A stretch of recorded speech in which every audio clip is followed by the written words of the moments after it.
Bueno, entonces D de discapacidad y E de exposición. El orden, como les había mencionado, tiene una razón fisiológica y el por qué tenemos que atender ciertas cosas primero y ciertas cosas después, pues justamente tiene este fundamento fisiológico. Finalmente, el cumplir con la evaluación primaria es cumplir con estos aspectos. Entonces, para que exista lo más básico para la vida celular, que es la creación de energía en forma de ATP, pues primero tenemos que tener, si seguimos la secuencia de pasos desde la entrada de oxígeno hasta la creación de energía, pues primero tenemos a los alvéolos oxigenados. Para que haya alvéolos oxigenados, tenemos que tener tanto una vía aérea permeable como una correcta ventilación, los cuales son A y B. Para que haya transporte de eritrocitos, tenemos que tener suficientes eritrocitos primero, y esto se hace tratando la hemorragia exsanguinante. Si yo pierdo eritrocitos por medio de una hemorragia, pues estos no van a poder transportar el eritrocito. Finalmente, para que el transporte ocurra en este sistema hidráulico que conocemos como sistema circulatorio, pues necesitamos que sus tres componentes funcionen adecuadamente, los que representan la bomba, que es el corazón, el contenido, que es la sangre, y los vasos, que son las tuberías. Entonces, para que haya un correcto transporte de eritrocitos, estos tres elementos tienen que estar íntegros, y eso lo evaluamos en la C, que representa la circulación. Ya por último, tenemos la entrega de oxígeno a estas células. ¿Cómo podemos saber que hay una correcta difusión de estos nutrientes hacia las células? Pues analizando el principal órgano de los principales órganos, que es como el más chismoso en cuestión a la perfusión celular, el cual es el cerebro, ¿no? El cerebro, si le falta tantita glucosa, se apaga. Si le falta tantito oxígeno, se apaga. Entonces, el cerebro es esta ventana clínica que tenemos para poder comprobar que hay una correcta distribución de oxígeno hacia porciones distales del cuerpo o hacia el cerebro.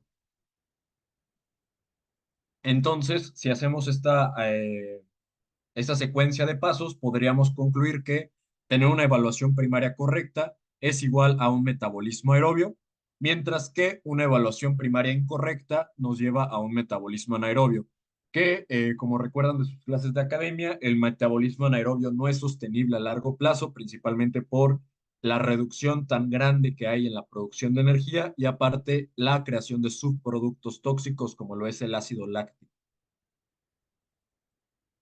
Aquí muy importante el aspecto de principio contra preferencia. Básicamente lo que les voy a presentar el día de hoy son principalmente los principios. Principios es lo que se tiene que hacer, es decir, se tiene que permeabilizar la vía aérea. La preferencia, en cambio, es cómo yo voy a lograr ese principio. Esta preferencia claramente va a estar dirigida por el conocimiento del proveedor, la cantidad de recursos, el contexto en el que nos encontremos, pero finalmente tenemos que adecuar todos estos recursos que tenemos para poder cumplir con estos principios. No se vale que porque yo no tenga cierto material, pues ya no pueda cumplir con ese principio. Finalmente tenemos otros materiales que pueden sustituirlo para poder llegar a cumplir con estos principios de la evaluación primaria. ¿Hasta aquí alguna duda?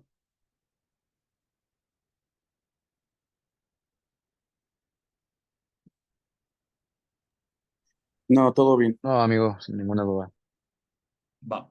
Entonces, vamos a pasarlo muy, muy didáctico, muy resumido, pero vamos a ver entonces, a profundizar un poquito más en todas estas letras de la evaluación primaria para poder comprender su importancia, su forma de evaluar y sobre todo qué es lo que tenemos que buscar, que creo que es algo que a veces nos llega a fallar. Entonces, la X únicamente la utilizamos en pacientes de trauma, que representa la hemorragia exsanguinante. Importante, el objetivo de esta pues es disminuir la pérdida sanguínea, pero sobre todo haciendo hincapié en hemorragias externas. Las hemorragias internas no se contemplan en la parte de la X. Es una hemorragia exsanguinante, es decir, que sale del cuerpo, la cual sale a través de los tejidos blandos. Un paciente que está teniendo hematemesis, un paciente que está teniendo sangrado de tubo digestivo bajo, hemoptisis, eso no se considera como hemorragia exsanguinante. La hemorragia exsanguinante es aquella que sale a través de los tejidos blandos, principalmente a través de extremidades. Para la evaluación tenemos que verificar tres cosas. En esto me baso en el protocolo de Stop the Bleed. La primera es la localización de la hemorragia, la segunda es el tipo de hemorragia y la tercera la característica de la lesión. Algo muy importante que me gustaría que se llevaran el día de hoy es que si yo me estoy haciendo las preguntas correctas, voy a dar un tratamiento correcto, pero el desconocimiento del por qué estoy realizando estas preguntas, pues no te va a servir de nada si no sabes para qué se analiza la localización de la hemorragia y no te brinda nada en tu tren de pensamiento o en tu forma de tratar al paciente, pues finalmente pues es un desperdicio de tiempo que estés haciendo esas preguntas. Entonces, creo que es muy importante el comprender el por qué nos hacemos estas preguntas en cada aspecto de la evaluación, ya que van a determinar un cambio en la ruta del tratamiento. Entonces, tenemos la localización de la hemorragia, el tipo de hemorragia y las características de la lesión. Stop the Bleed nos sugiere estas tres categorías en cuanto a localización, las cuales son en extremidades, representadas aquí con estos circulitos azules, las zonas de unión, representadas por axilas, ingle y cuello, y la zona de tronco y cabeza, ¿va? Posterior a eso tenemos el tipo de hemorragia que ya habíamos visto. Existe un sangrado capilar, el cual afecta principalmente vasos dérmicos con pues pérdida sanguínea nula, bueno, no nula, pero muy mínima.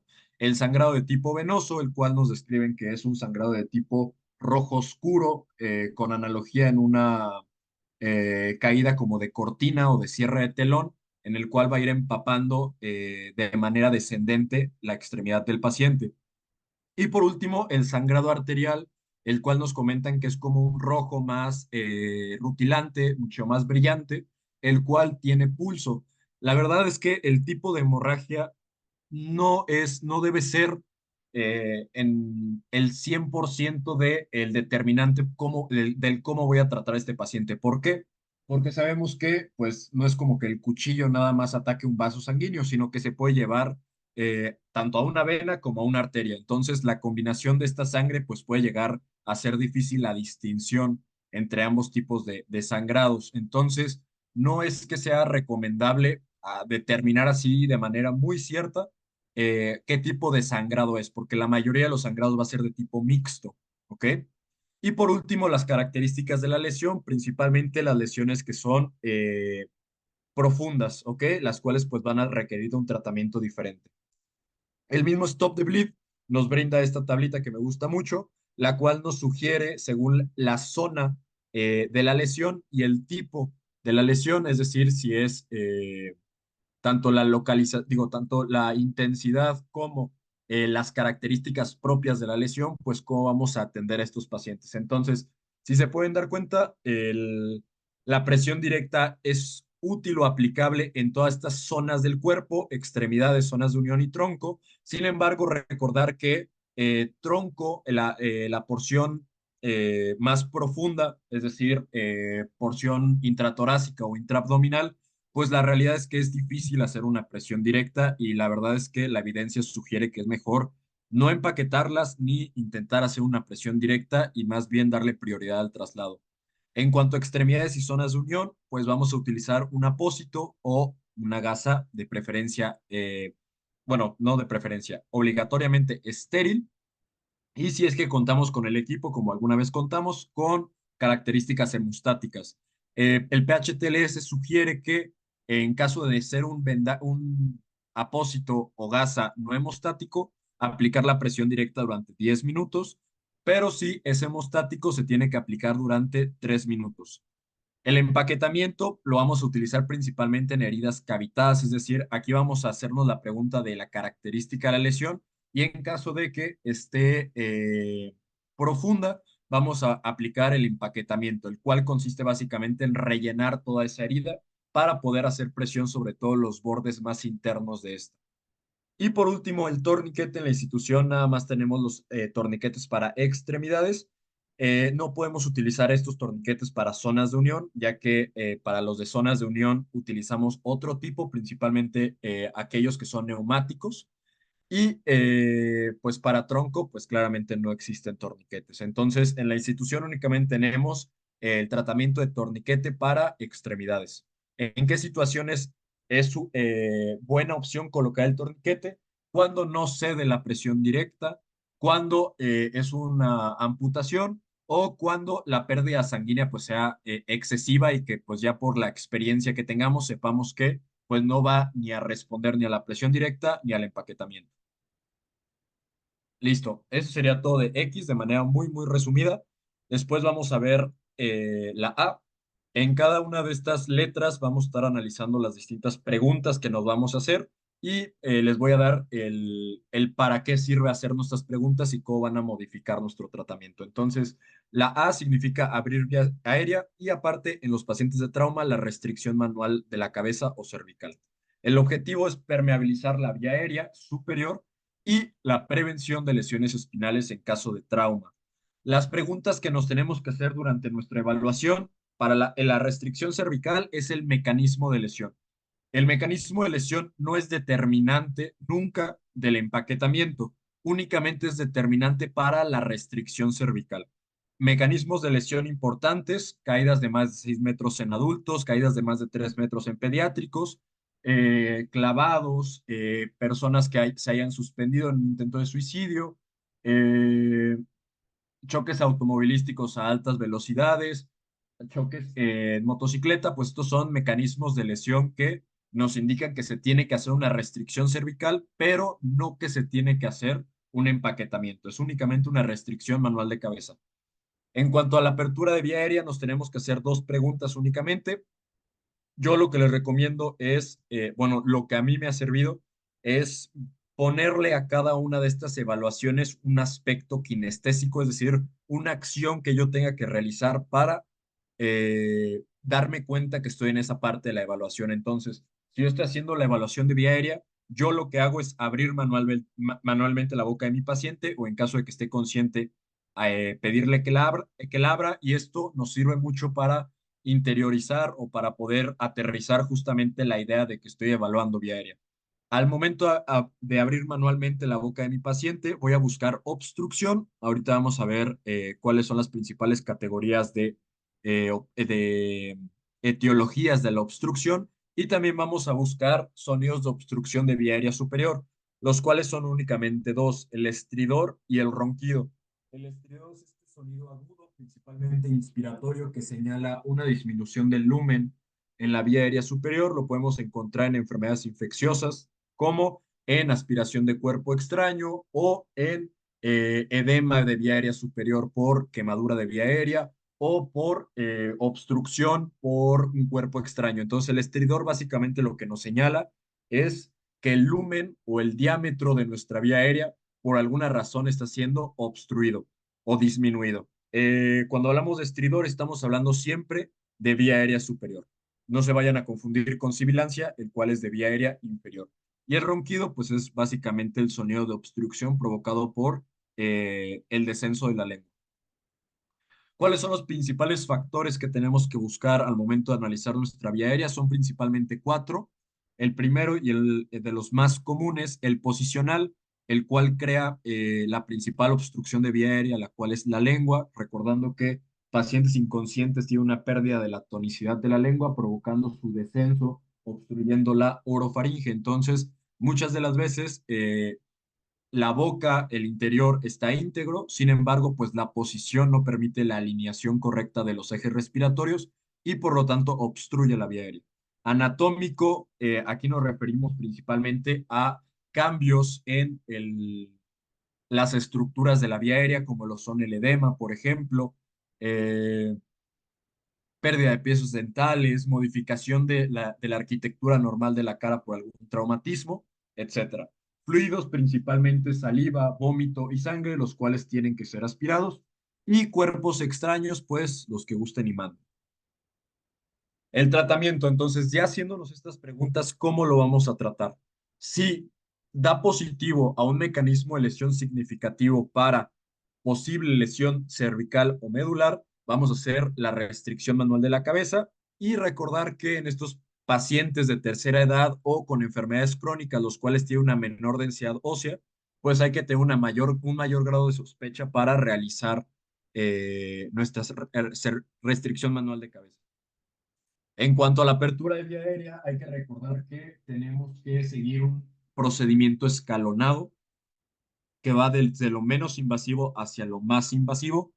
Esto nos lo recomienda tanto el PHTLS como el programa de formación de paramédico, como el AMLS. Entonces nos dice que primero hay que aplicar métodos manuales, los cuales ya conocen bien ustedes, la hiperextensión manual de la cabeza con elevación del mentón y la tracción mandibular en caso de sospecha de traumatismo cervical y la aspiración. Si consideramos que la vía aérea se va a seguir comprometiendo a pesar de estas dos principales maniobras, vamos a seguir con nuestros métodos mecánicos. El menos invasivo, cánula orofaringia, cánula nasofaringia. Si es que consideramos que requerimos de una protección adicional, nos vamos hacia los dispositivos supraglóticos. En la ambulancia tenemos la mascarilla laringea. Y posterior a eso, pues ya técnicas mucho más invasivas como lo son la intubación endotraqueal o métodos ya quirúrgicos. ¿Qué tenemos que buscar en nuestra app? Obstrucción de vía aérea, parcial y completa, y también el riesgo inminente de obstrucción, como lo son nuestros pacientes quemados, los cuales pueden no presentar ni una obstrucción parcial ni una obstrucción completa, pero conociendo la fisiopatología de los pacientes con quemadura de vía aérea superior, pues sabemos que estos pacientes van a requerir de una protección posterior a la cual nos tenemos que anticipar. Otro ejemplo serían los pacientes con traumatismo craneoencefálico grave, en los cuales pues sabemos que va a llegar a un punto en que se van a descompensar debido al aumento de la presión intracraneal en su cabeza y esto va a provocar un compromiso inmediato de la vía aérea. Entonces, no solamente buscamos patologías actuales, sino también, bueno, obstrucciones actuales, sino también nos precedemos o nos anticipamos ante riesgo inminente de obstrucción en un futuro. ¿Hasta aquí alguna duda? Ya repasamos X y A. No sé si hay alguna duda hasta ahorita. No, todo claro. Todo bien, hermano. Va que va. Igual si tienen alguna duda, pues con mucho gusto me pueden interrumpir. Entonces, vámonos con la B, que viene de inglés de breathing, pero aquí lo mexicanizamos y ahora es buena ventilación. Al igual que en las otras que habíamos mencionado, esta tiene el objetivo, como todas las otras letras, de entregar ahora ese aire que estamos metiendo a la vía aérea superior hacia las porciones más distales en las cuales encontramos a la unidad funcional del pulmón, el cual es el alveolo, donde se tiene que realizar la difusión hacia la circulación para poder ser acarreada por el eritrocito o el glóbulo rojo. Aquí es donde, bueno, la B es aquella que tiene más componentes a evaluar. Entre más lo digas o entre más lo evalúes, la verdad es que se te va haciendo mucho más sencillo. Yo lo que les recomendaría es que en sus partes o al momento de entregar a un paciente, pues implementen todas estas partes de la evaluación de la B para que se les haga mucho más sencillo el recordarlo. Entonces, evaluamos la integridad de caja torácica, principalmente en pacientes con traumatismos torácicos, buscando deformidades, buscando movimientos respiratorios anormales, como lo es el tórax inestable, la bilateralidad, principalmente sospechando de neumotórax, hemotórax o alguna otra patología que sea únicamente unilateral. La frecuencia, recordando que esta frecuencia se estima y no se calcula. La profundidad, recordando mucho que muchas veces dejamos de lado la profundidad y solamente nos vamos con la frecuencia, ¿no? Decimos, ah, pues tiene frecuencia ventilatoria de 24, pero no nos fijamos que tiene una profundidad mínima, superficial. Aquí es importante recordar que finalmente dentro de la vía aérea existe algo que se llama el espacio muerto. El espacio muerto es aquel que no está, que solamente llena los espacios, sino pues colapsaría todo. Este representa aproximadamente 150 mililitros de una respiración normal, de un volumen corriente normal en un paciente normal. Y si el paciente está ventilando, imaginemos superficialmente a 200 mililitros, pues de esos 200 mililitros, 150 van a ocupar espacio muerto. Entonces, únicamente para difusión tenemos a 50 mililitros. Por más que el paciente tenga una frecuencia respiratoria adecuada, finalmente pues no sirve de nada que estemos movilizando nada más 50 mililitros. Entonces, nada más para hacer hincapié un poquito en la importancia de la profundidad que muchas veces dejamos de lado. El patrón, conocemos los principales patrones, el patrón eupneico, que es el patrón normal, el patrón taquipneico, bradipneico, o ya algunos mucho más específicos como son Cheyne-Stokes, característico principalmente de traumatismo craneoencefálico o insuficiencia cardíaca, el patrón de Biot, que es una respiración con falla en el control del centro respiratorio, la respiración de Kussmaul, la cual la vemos principalmente en trastornos con acidosis metabólica, entre otros, ¿no? Es importante determinar el tipo de patrón y comprender las diferencias entre hiperpnea y taquipnea. Taquipnea hace referencia a la frecuencia, mientras hiperpnea hace referencia más bien a la profundidad o volumen corriente que está teniendo mi paciente. Ya por último, en cuanto a la evaluación, pues les había mencionado que a mí lo que me ha funcionado mucho es brindarle como este aspecto kinestésico a mi evaluación para saber qué es lo que estoy evaluando. La parte de la A, pues es la apertura de la vía aérea. En la parte de la B, pues es la auscultación. Recordando que la auscultación en una evaluación primaria es de ápices y bases, haciéndolo de manera comparativa, es decir, ápice derecha, comparación con ápice izquierda, base derecha, comparación con base izquierda. No es necesario que revisemos otros puntos, con eso son suficientes en la evaluación primaria. Y por último, la colocación del pulso oxímetro, el cual sí nos da un parámetro cuantitativo, pero por la facilidad y la rapidez con la que nos lo brinda, pues puede ser incluido y debe ser incluido en la evaluación primaria. Igualmente, en algunos aspectos, como la capnografía, también puede ser incluido. En cuanto al tratamiento, pues finalmente como técnicos básicos tenemos dos principales ramas de tratamiento, los cuales son la asistencia ventilatoria y la oxigenoterapia. También contamos con tratamientos avanzados como son la descompresión torácica en caso de neumotórax a tensión y el CPAP o BiPAP en caso de que el paciente se pueda beneficiar de presión final de la expiración. Entonces, ¿cómo vamos a oxigenoterapia cuando se necesita asistencia ventilatoria? La asistencia ventilatoria lo que va a hacer es sustituir el trabajo ventilatorio mecánico. Es decir, si mi paciente tiene una mala mecánica ventilatoria, vamos a utilizar ventilación asistida. Si no tiene una alteración en ese movimiento, en esa mecánica ventilatoria, no es necesaria la asistencia ventilatoria y más bien se va a beneficiar de únicamente oxigenoterapia. Si está apneico, pues claramente asistencia ventilatoria, eso sería un paro respiratorio, pues es evidente que vamos a necesitar una asistencia ventilatoria. Si la frecuencia ventilatoria es lenta, es decir, menos de 8 o menos de 6, vamos a aplicar ventilación asistida. Si la frecuencia es normal, pero notamos una desaturación, un desestrés respiratorio, lo más recomendable es utilizar oxigenoterapia.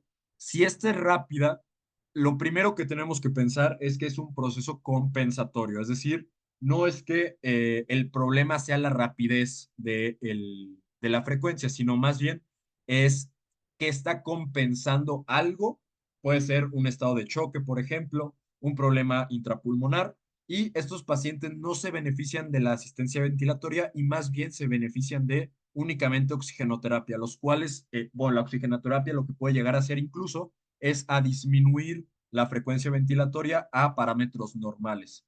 Si la frecuencia es extremadamente rápida, es decir, arriba de 38, arriba de esos niveles en los cuales la frecuencia pues ya no es suficiente para una correcta profundidad y por lo tanto un correcto entrada y salida de aire, es cuando también tenemos que considerar la asistencia ventilatoria.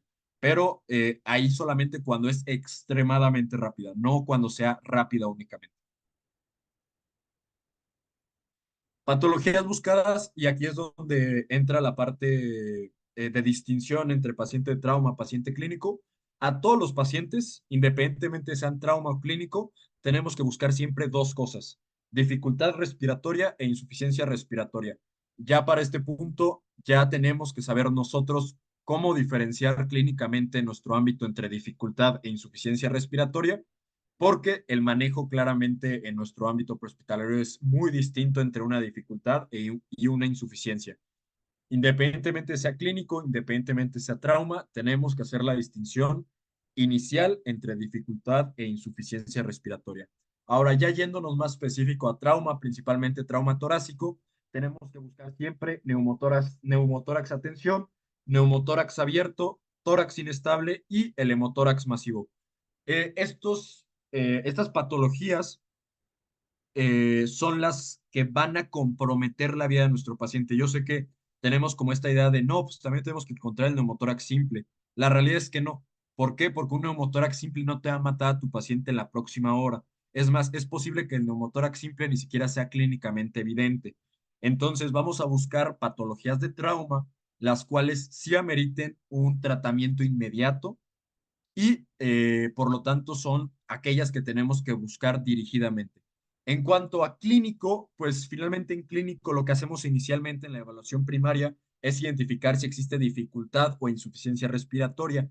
Ya más bien después en la evaluación secundaria es cuando podemos nosotros eh, perfeccionar o especificar nuestro diagnóstico de esa dificultad o insuficiencia, pero principalmente las causas que generan dificultad e insuficiencia en nuestros pacientes van a ser la exacerbación de POC, la crisis asmática, la neumonía, el derrame pleural, el edema pulmonar, la tromboembolia pulmonar y el neumotórax espontáneo a tensión. Entonces, estos son las principales causas clínicas que nos van a llevar principalmente a una insuficiencia respiratoria.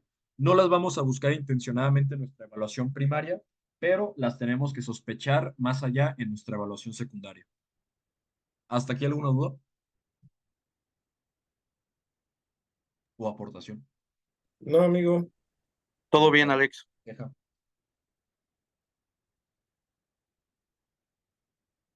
Va. Nos seguimos por la C de circulación. Eh, Aquí hay una duda. Ah, todo bien.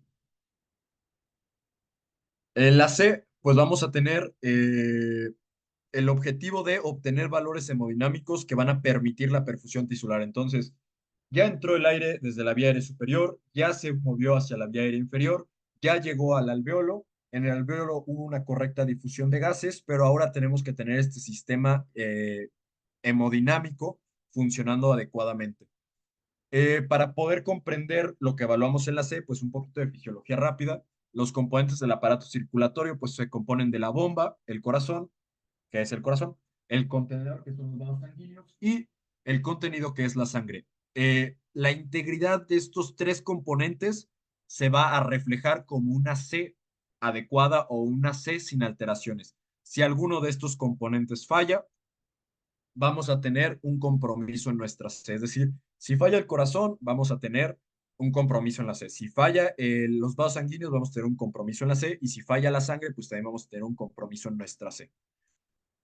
¿Cómo es lo que lo vamos a evaluar? En la academia implementamos este método que es mucho más didáctico, en el cual vamos a trazar una línea que va desde el dedo, va a subir por el brazo, después nos vamos a ir a cuello y después bajamos hacia el corazón. Entonces, siguiendo este croquis que les acabo de mencionar, primero vamos a checar el llenado capilar. El llenado capilar, recordando que debe ser menor a 2 segundos. El pulso distal, que es el siguiente que vamos a evaluar, yéndonos más hacia la parte inferior, recorriendo nuestra mano hasta llegar al pulso radial. Ahí vamos a encontrar el pulso distal, el cual debe estar presente. Vamos a tener que clasificar su calidad, es decir, es fuerte, es altón, es de adecuada fuerza, es débil. La regularidad, es decir, es rítmico o es arrítmico. Y la frecuencia, recordando que es en términos cualitativos, es rápido o es lento. Después nos vamos a seguir con la piel del antebrazo y vamos a checar su color, su temperatura y su condición, principalmente mediante el signo de lienzo húmedo que nos enseñaron, que es el signo de la casa de campaña. Y recordar que este signo deja de tener importancia en pacientes mayores de 65 años por los propios cambios degenerativos, bueno, no degenerativos, sino del envejecimiento con los que cursa la piel, pues finalmente, pues todos nuestros pacientes de 65 años, pues no van a tener piel de bebé. Entonces, importante hacer esta pequeña aclaración. porque el signo de lienzo húmedo pierde su relevancia a partir de los 65 años. Después nos subimos hacia cuello, donde vamos a evaluar principalmente venas yugulares. Vamos a clasificar si están distendidas o si están colapsadas. Importante, las venas yugulares no se checan en posición supina, ya que la sangre pues finalmente se va a atascar más si estamos en una posición supina y no nos va a revelar información útil. La distensión venosa yugular se debe evaluar obligatoriamente en posición semifowler o no tiene ningún tipo de valor clínico. Últimamente vamos a hacer una pequeña auscultación en el foco cardíaco que ustedes elijan, principalmente para la detección de sonidos cardíacos anormales y sonidos cardíacos velados como es en el taponamiento cardíaco. Igualmente nos podemos apoyar de la onda pletismográfica, que es una onda que muchos de nosotros pasamos por alto o decimos que no tiene importancia o no entendemos, la cual nos va a hablar principalmente del estado vascular de nuestro paciente. La pletismografía básicamente nos va a decir si el paciente tiene una vasoconstricción o si tiene una vasodilatación, principalmente por las características de la onda. Entonces, la onda vamos a analizar dos aspectos. El primer aspecto es la amplitud, si está disminuida la amplitud o si está aumentada la amplitud. Y el segundo aspecto que vamos a evaluar es la muesca. Si se dan cuenta en un paciente con una función normal de su vasculatura, si se dan cuenta tenemos un primer pico representado por la sístole, después una muesca y después un segundo pico representado por la diástole. En los pacientes con una vasoconstricción, lo que vamos a ir viendo es que la amplitud va a disminuir. Vean que es menor la amplitud de acá hacia acá y la muesca va a subir. Vean que la muesca pasa de acá a estar acá a incluso fusionarse con la primera onda. En cambio, la vasodilatación vamos a tener todo lo contrario. La amplitud va a ir aumentando y la posición de la muesca se va a ir haciendo muchísimo más inferior, llegando al punto de incluso tener una deflexión negativa en la pletismografía. ¿Dónde podemos checar la pletismografía? Pues en todos lados. En el pulso oxímetro viene la pletismografía. En el monitor viene la pletismografía. Entonces, pues es una herramienta que es muy útil, principalmente para determinar el tipo de choque que tiene nuestro paciente y con base en eso, pues tener una mayor sospecha clínica de alguna patología. ¿Cuáles son las principales patologías que vamos a buscar? Así como en la B buscamos dificultad e insuficiencia respiratoria, independientemente de sea clínico o sea trauma, siempre tenemos que buscar en la C estado de choque. Es lo más importante que tenemos que buscar y caracterizar ese estado de choque según los cuatro tipos de choques que ya conocemos: el hipovolémico, el cardiogénico, el obstructivo y el distributivo, que si bien recuerdan, el distributivo se subdivide a su vez en tres, el cual es el choque séptico, el choque anafiláctico y el choque neurogénico. Es importante hacer la distinción de qué tipo de choque nos estamos enfrentando porque tenemos que quitarnos ya esa idea de que el tratamiento del choque es meterle fluidoterapia. Eso es mentira. Eso va a aumentar la mortalidad del paciente. Se trata de un choque cardiogénico o un choque obstructivo o incluso un choque distributivo. Por lo tanto, tenemos que ya empezar a hacer correctas distinciones entre los distintos tipos de choque que tenemos. Bueno, para eso van a tener la clase de choque. Si tienen alguna duda general ahorita, igual con mucho gusto me la pueden hacer, pero ya tenemos que empezar en nuestra C, comenzar a hacer el diagnóstico de qué tipo de choque nos estamos enfrentando y dejar esa idea de que tenemos que meterle líquidos a todos nuestros pacientes, porque lo único que vamos a hacerles es aumentar el trabajo cardíaco, inundar al paciente, encharcar sus pulmones y generar mayor edema, ¿va? En cuestión de emergencias clínicas, las patologías que buscamos en la C son el infarto agudo al miocardio, teniendo eh, una mayor importancia o tomando una mayor importancia el electrocardiograma de 12 derivadas en estos casos, arritmias inestables, como son la bradiarritmia inestable y la taquiarritmia inestable, y en trauma vamos a centrarnos principalmente al taponamiento cardíaco, ¿va? Y a la búsqueda, obviamente, de choque hipovolémico en caso de trauma, el cual recuerden que en trauma el paciente está en choque hipovolémico hasta que no se demuestre lo contrario y se tiene que tratar como choque hipovolémico. Bueno, aquí lo que Lo que les mencionaba igualmente en caso de sospechar de un choque hipovolémico, obviamente en trauma, pues tenemos que empezar a pensar dónde está el sangrado interno, principalmente abdominal, torácico, pélvico o de extremidades. El electrocardiograma, como les había mencionado, puede llegar a utilizarse en este apartado solamente si se considera pertinente, es decir, que nos estemos enfrentando a una arritmia, que nos estemos enfrentando a un infarto agudo al miocardio o a cualquier otro trastorno en el que tengamos que analizar el electrocardiograma de este paciente. Tratamiento, pues claramente el tratamiento pues varía según el tipo de choque que tenemos. El único en el que está verdaderamente recomendada la fluidoterapia pues es en el choque hipovolémico. Ya obviamente después vamos a hablar acerca de las metas que tenemos que seguir según el tipo de choque hipovolémico y si es externo o interno en trauma, recordando justamente el principio de hipotensión permisiva muy importante del medio prehospitalario. Y pues los otros, pues finalmente, pues depende, ¿no? De qué tipo de choque sea. Si es cardiogénico, pues podemos utilizar ciertos medicamentos, o se trata por una arritmia, pues tratar la arritmia. Si es distributivo, por ejemplo, si es por un choque anafiláctico, la administración de epinefrina intramuscular. Si se trata de un choque obstructivo secundario, por ejemplo, un neumotórax a tensión, pues aplicar la descompresión torácica. Si es un infarto agudo al miocardio, pues iniciar con nuestros tratamientos eh, antianginosos o antiagregantes, ¿no? La aspirina, el clopidogrel, la torvastatina que tenemos. Y muy importante, pues justamente desde aquí ya hacer la distinción de qué tiene mi paciente para poder brindarle el tratamiento adecuado. Y lo que les había mencionado, todos atienden de manera distinta y no todos van a requerir de fluidoterapia. ¿Hasta aquí alguna duda?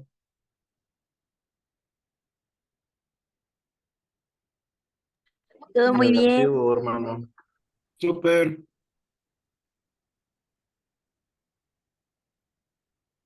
Va. Ya por último, bueno, por casi último, tenemos la parte de D que representa discapacidad. Finalmente, la D involucra dos cosas. Uno, analizar uno de los principales órganos que es más sensible al déficit de nutrientes, que es el cerebro, es decir, valorar la función neurológica y brindar un tratamiento según su etiología. Como les había mencionado, el cerebro es muy chismoso en cuanto al estado fisiológico de nuestro paciente. Es por eso que si nosotros no tratamos la A, la B y la C, pues claramente el estado neurológico va a estar afectado y finalmente ya no es que se trate de una alteración neurológica propia del sistema neurológico, sino más bien se trata de una disfunción ventilatoria, de una disfunción cardiovascular, de una disfunción en cuestión de la permeabilidad de la viaria. Entonces, es por eso que para evaluar correctamente el estado neurológico, sí o sí, X, A, B y C ya tienen que estar evaluadas, tratadas y estabilizadas. Si no, pues finalmente te va a dar un estado mental alterado como será de esperarse. Entonces, siempre que vayamos a evaluar nuestra D de déficit neurológico, tenemos que ya haber tratado estas letras. ¿Cómo lo podemos evaluar? El estado de conciencia, ya no utilizamos aquí ABDI porque ABDI ya lo aplicamos desde nuestro segundo paso del protocolo general de atención. El estado de conciencia lo vamos a valorar con la escala de coma de Glasgow, con las esferas del conocimiento. Igualmente podemos hacer, que es la parte kinestésica que a mí me gusta hacer, la evaluación pupilar, que nos brinda justamente si hay intoxicación, si no hay intoxicación, si hay anisocoria, etcétera. Siempre cualquier paciente con estado mental alterado que no responde a, B o C, siempre, siempre, siempre se tiene que hacer una glucometría capilar, siempre. ¿Por qué? Porque las principales causas que no son hipoxia o que no son hipoperfusión, pues va a ser la hipoglicemia. Entonces, siempre con estos pacientes tenemos que tomarles la glucometría capilar si se mantienen con estado mental alterado. Datos de cráneo hipertensivo específicamente bueno, no específicamente, pero lo vamos a buscar más en trauma. Estos datos de cráneo hipertensivo me refiero a datos de herniación cerebral, como lo son pupilas anisocóricas, patrón de Cheyne-Stokes, estado comatoso, etcétera. Podemos llegar a utilizar escalas y criterios en pacientes clínicos, como son la escala de Cincinnati, o en pacientes de trauma, los criterios de inmovilización, que en prehospital el que está recomendado es los criterios Nexus, ¿va? pero es hasta nuestro déficit neurológico donde verdaderamente hacemos la evaluación de si requiere o no requiere un empaquetamiento. Y recordando esta mnemotecnia que es muy útil, que es el IO-TIPS. El IO-TIPS es básicamente, bueno, esto ya lo vimos, el IO-TIPS es básicamente una mnemotecnia que nos recuerda las principales causas de estado mental alterado y nos sirve principalmente como un checklist mental para poder ir descartando ciertas causas de estado mental alterado. Como ya les había mencionado, pues A, B y C y en trauma X, pues ya van a estar tratadas. Entonces, si ya están estabilizadas, pues probablemente oxígeno o estado de choque, pues no sean las causas. Por lo tanto, tenemos que buscar otras etiologías de estado mental alterado. Alcohol u otro tipo de drogas, trastornos endocrinos como lo son el trastornos tiroideos, tormenta tiroidea, trastornos de la glándula suprarrenal, etcétera. Encefalopatías, de las más comunes en nuestro medio, la encefalopatía hepática, que nos llaman siempre por el mismo paciente que tiene cuadros de repetición de encefalopatía hepática, o encefalopatía urémica, por ejemplo, encefalopatía hipertensiva, etcétera. Epilepsia, infecciones, uremia, trauma craneoencefálico, la temperatura, déficit de tiamina, en caso de que le hayan administrado glucosa y sea un paciente alcohólico desnutrido, pues le van a generar un estado mental alterado secundario a la administración de glucosa. Hay que recordar que la glucosa no se debe de dar sin tiamina si se trata de un paciente alcohólico crónico o con desnutrición severa. Exceso de insulina, como ya les había mencionado por la hipoglucemia, trastornos psiquiátricos o el EBC o el estado de shock. En cuanto al tratamiento, pues si es un paciente de trauma y cumple con criterios Nexus, pues la necesidad de inmovilización y pues ya dependerá de cada etiología del estado mental alterado y aquí la importancia de detectar cuál es la etiología, el porqué de su estado mental alterado para poder hacer la corrección con el tratamiento más oportuno. Si es por un traumatismo craneoencefálico, pues aquí es donde vamos a empezar a aplicar nuestros criterios de neuroprotección, recordando que utilizamos la mnemotecnia Ghost Cap como los criterios de neuroprotección. Trastornos de la glucemia, pues se van a corregir con la administración de glucosa en caso de ser una hipoglucemia o con la restitución de líquidos en caso de ser una cetoacidosis diabética o un estado hiperglicémico hiperosmolar. Trastornos hipóxicos, pues ya los tratamos con la apertura de vía aérea y la correcta ventilación. Trastornos por intoxicaciones, sean drogas, sean fármacos, sea envenenamiento por otras sustancias, pues aquí podemos llegar a hacer nuestro diagnóstico diferencial y muy importante, finalmente nosotros somos los únicos que estamos en la escena. Entonces, los que más podemos obtener verdaderamente información de ese paciente, pues somos nosotros, porque el médico no está en la escena. Entonces, si no consideramos a la intoxicación y no buscamos eh, pistas que nos lleven a sospechar de intoxicación, pues el médico pues nunca se va a dar cuenta. Finalmente el paciente tiene estado mental alterado y probablemente no vaya a poder decir al médico qué fue lo que ocurrió. Trastornos de la temperatura, tanto hacia arriba, es decir, trastornos de la hipertermia o hipotermia, pues se tratan con la regulación de la temperatura. Y también esto nos brinda consideraciones específicas durante el traslado. Ya ustedes saben que un paciente con traumatismo craneoencefálico o con aumento de la PIC por otras causas, pues no se beneficia para nada de velocidades excesivas, ya que esto aumenta la presión intracraneal y por lo tanto aumenta la herniación de nuestro paciente. Entonces, el conocer el porqué de su estado mental alterado nos brinda muchísimas pautas, tanto para el tratamiento inmediato como para el tratamiento durante el traslado, como para el correcto diagnóstico por parte del hospital. Patologías, pues todas las causas de estado mental alterado. Aquí les pongo un chorro de patologías y esta lista, pues la verdad es que no es extensiva. Entonces, les recomiendo echarse un clavado a la MLS o a cualquier artículo que gusten de estado mental alterado para que puedan ir haciendo como estas distinciones en cuanto a etiología de estado mental alterado. Y ya por último, no sé si tienen alguna duda con los otros, con X, A, B, C, D, algo que me haya No, todo saltado, claro. que me haya ido muy rápido o algún aporte que les gustaría hacer. Total. ¿Cómo vemos en un paciente ahorita en la evaluación el Ajá. déficit de tiamina. ¿Cuál es el cuadro clínico? ¿Cómo clínicamente lo identificamos? El déficit vitamínico lo vas a sospechar principalmente por los antecedentes. Los principales que vamos a buscar y el principal déficit vitamínico que tenemos que buscar es aquel de la tiamina, específicamente en pacientes con hipoglucemia, porque ahí sí se modifica el tratamiento. Entonces, estos pacientes tenemos que buscar a fuerzas antecedentes de alcoholismo crónico o de desnutrición severa. Eso es Muchas gracias. clave, o sea, finalmente, sí otros trastornos vitamínicos pueden llegar a generar estado mental alterado, pero no tan grave como estos pacientes con deficiencia de tiamina que nos van a generar un síndrome de Wernicke, ¿no? Entonces, este síndrome de Wernicke nosotros lo podemos provocar por desconocimiento justamente de déficit de tiamina. Y finalmente, pues nadie mide la tiamina, entonces tenemos que sospecharlo con base en los antecedentes del paciente.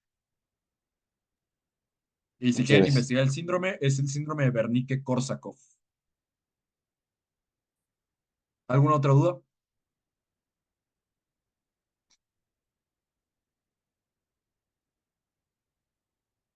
¿Todo muy claro? ¿O todo poco claro? Todo muy bien, gracias. Va. En cuanto a exposición, lo que vamos a evaluar Todo bien, es, Alex. gracias, gracias. Lo que vamos a evaluar es, principalmente en pacientes de trauma, es exponer las zonas del cuerpo en busca de lesiones y siempre manteniendo, a pesar de la exposición, la temperatura corporal.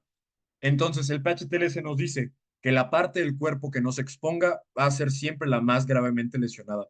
Y aquí lo que nos llega a pasar mucho es que eh, por pena o por pudor no desvestimos a nuestro paciente. Obviamente vamos a tener que individualizar cada caso. Si es un paciente que únicamente tuvo una posible luxación de rodilla, pues no lo vamos no le vamos a retirar toda la ropa. Pero si es un paciente politraumatizado, pues aquí finalmente lo que queremos hacer es encontrar justamente todas aquellas lesiones que puedan poner en riesgo la vida. Eh, y pues obviamente no llevarnos la sorpresa de cuando llegamos al hospital, que rompen la ropa o acortan la ropa y sorpresa tenía una fractura expuesta que nunca vimos. Entonces, principalmente pacientes politraumatizados, sí o sí tenemos que exponerlos completamente, obviamente dirigido mucho hacia el mecanismo de lesión. La exploración física rápida no se debe confundir con la exploración física enfocada, la cual forma parte de la evaluación secundaria. En la evaluación física rápida es aquella que nosotros conocíamos en nuestra academia como de cabeza a pies, la cual es únicamente una exploración que se basa en dos herramientas. Primero, la observación y la segunda, la palpación. No se requiere de hacer de hacer ninguna otra maniobra. Eso que hacíamos antes de, no, pues también tienes que checar las pupilas, pues no, ya se las chequé en mi D. O otras alteraciones, pues no, auscultarlo, no, no se tienen que auscultar. La exploración física rápida es principalmente a la inspección y a la palpación. Esta tiene que durar menos de 90 segundos y vamos a buscar las principales lesiones evidentes que podemos encontrar con estas dos herramientas que se basan en el DECAP BLS-TIC o como antes lo conocíamos como el DECAP Kedole, pero el DECAP PLS-TIC es mucho más preciso y le recomiendo más utilizar actualmente el DECAP BLS-TIC porque involucra más lesiones. Siempre tenemos que, como les había mencionado, descubrir la ropa del paciente según sea el caso. ¿Qué significa DECAP BLS-TIC? D, deformidad, C, contusión, A, abrasión o excoriación, P, penetración, B, de burn, quemadura, L, laceración, S, de swelling, edema, T, hipersensibilidad, I, inestabilidad y C, crepitación. Aquí tenemos una deformidad, aquí tenemos una abrasión o excoriación, aquí tenemos una herida penetrante, que no es lo mismo que una herida lacerante, como ya vimos en la clase de medicina legal. Aquí tenemos una quemadura, segundo grado, aquí tenemos una laceración, aquí tenemos un edema, y otros hallazgos que no incluye el de KPLS-TIC, pero vale la pena mencionarlos, son los hematomas, los cuales no hay que confundirlos con la equimosis. El hematoma se siente, el hematoma es básicamente, como su nombre lo dice, homa, pues finalmente hace referencia a tumor, ¿no? Entonces, hematoma es esa acumulación de sangre que podemos nosotros sentir. Lo conocemos habitualmente como moretón, que es el cambio de coloración de la piel secundario a una acumulación de sangre, pues eso es lo que conocemos como equimosis, ¿no? Avulsiones, que es básicamente el desprendimiento de una sección de la piel que se mantiene unida por ciertas zonas. Las amputaciones, las cuales son completas o incompletas. Cicatrices y las fracturas expuestas.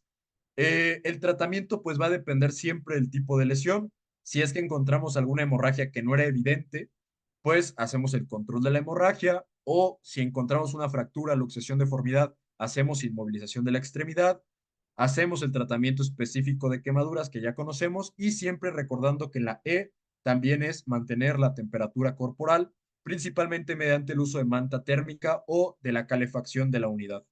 Siempre en la E vamos a porque ningún paciente debería tener dolor mediante cuando nosotros tengamos el traslado.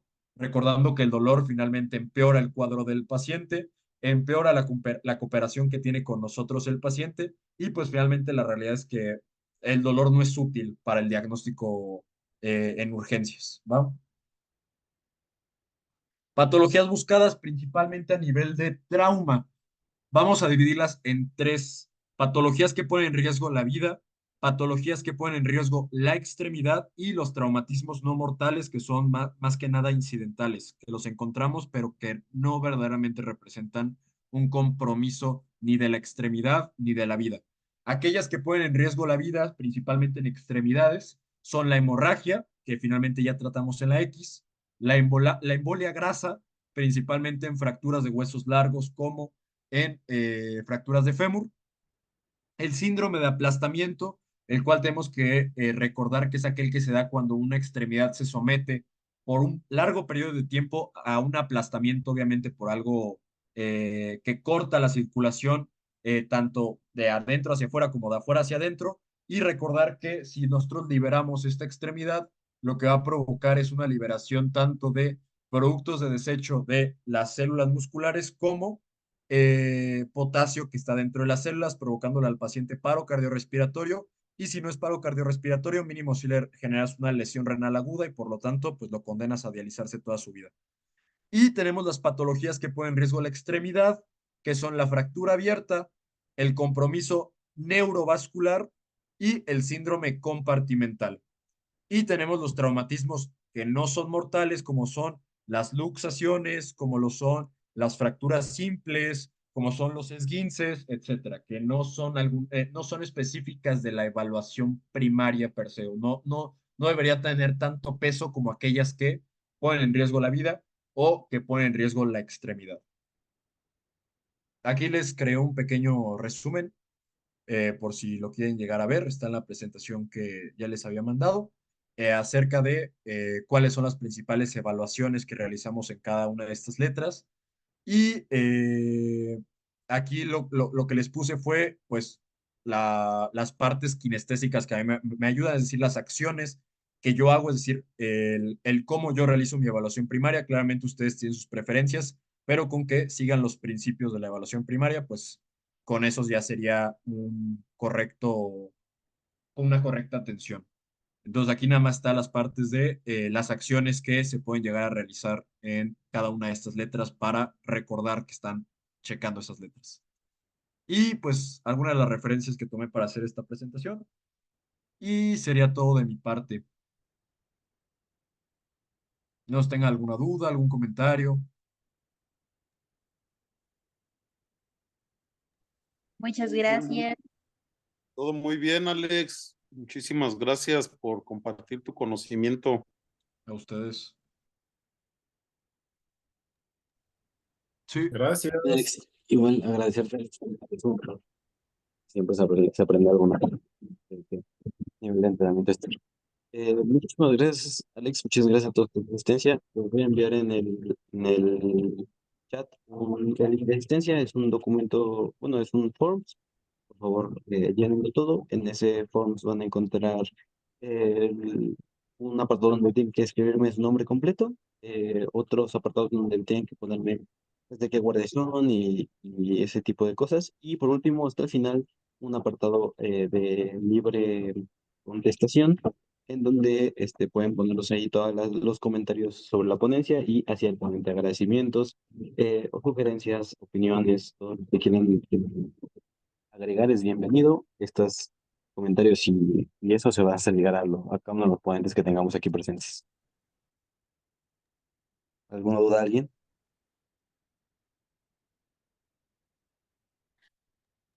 Yo sí Todo. tengo por ahí una duda, compañero.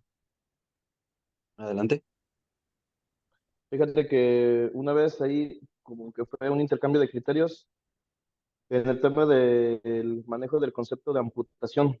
Nos tocó por ahí una persona que tenía destruido prácticamente todo lo que era el tobillo. Ya no había continuidad ósea y muscular tampoco, pero hace cuenta que el tobillo estaba colgando por uno que otro tendón o ligamento, ¿sale?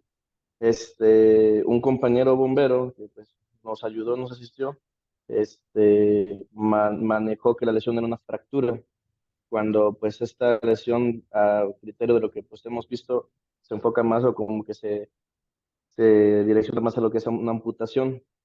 Ahí realmente como cuál sería el concepto apropiado, porque es según en su referencia bibliográfica mencionaba que era una fractura. No, la fractura es, obviamente hay una fractura ahí, que la fractura se define únicamente con la pérdida de continuidad ósea. La amputación propiamente, o el correcto uso de la palabra amputación es cuando se trata completa, o sea, es decir, cuando no hay ningún ligamento, cuando no hay ningún músculo, cuando no hay nada que una el extremo desprendido con el tronco o el cuerpo. A la amputación incompleta la vamos a llamar atrición. Esa es la palabra correcta que tenemos que utilizar. Entonces, desde un término, bueno, desde un aspecto ya más específico, amputación la debemos utilizar cuando hay una pérdida completa de la continuidad sí, de esa extremidad, que no haya ninguna zona de unión, y la palabra atrición la tenemos que utilizar cuando es una pérdida incompleta, es decir, cuando todavía hay algún componente osteomuscular que esté sosteniendo esa porción distal. Excelente, Alex. Gracias. Sí, me había quedado con esa duda existencial, pero ya encontré el concepto que llamas, que es atrición, ya lo encontré. Gracias. A ti. Gracias. ¿Alguien alguna otra duda que tenga?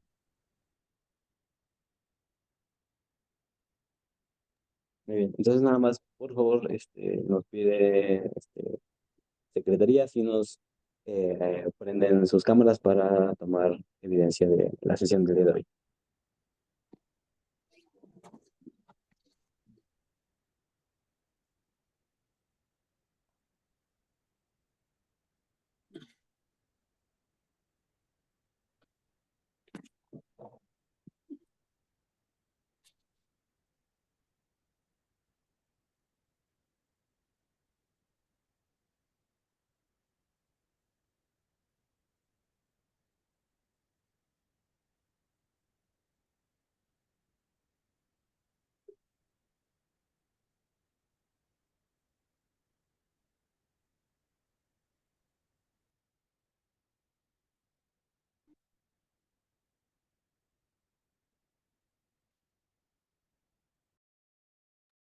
Listo, muchas gracias. Sería toda nuestra parte. Nada más chequen ahí en el chat el link, por favor. No se olviden de contestar lo que es su asistencia.